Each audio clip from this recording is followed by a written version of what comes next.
అలాగే డాక్టర్ గారు ఆస్తమా వచ్చిందని గుర్తించడం ఎలా? అంటే శరీరంలో ఏమైనా మార్పులు చోటు చేసుకుంటాయా? రైట్.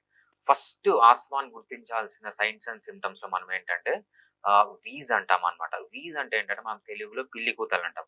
ఒక సన్నటి పైప్‌లో నుంచి విండ్ పోతే ఎలాంటి పిల్లి కూతలొస్తాయో అలా వస్తుంది. దాన్ని ఫస్ట్ సిమ్టమ్. దాన్ని వీజ్ అంటామనమాట. కొంతమందిలో బాగా కాఫ్ ఉంటుంది. దగ్గు రావడము, లేకపోతే చెస్ట్ బాగా టైట్ ఉండడము. ఇంకా ఇంకోటేంటంటే రెస్పిరేటరీ రేట్ పెరుగుతుంది. నార్మల్‌గా మనము నార్మల్ బ్రీత్ తీసుకుంటాం. వీళ్ళలో ఏమవుతుందంటే రెస్పిరేటరీ రేట్ పెరిగిపోతుందనమాట. అంటే ఫ్రీక్వెన్సీ ఆఫ్ రెస్పిరేషన్ పెరిగిపోతుంది. అదే విధంగా ఆస్తమా పేషెంట్‌కి వాళ్ళు ఎక్స్‌పైర్ చేసేటప్పుడు అంటే గాలి పీల్చుకునేటప్పుడు కాకుండా గాలిని బయటికి పంపియడాన్ని ఎక్స్‌పిరేషన్ అంటాం. ఆ టైంలో ఒక రకమైన సౌండ్ వస్తుంది. దాన్ని ఏమంటామంటే రాంకై అంటాము.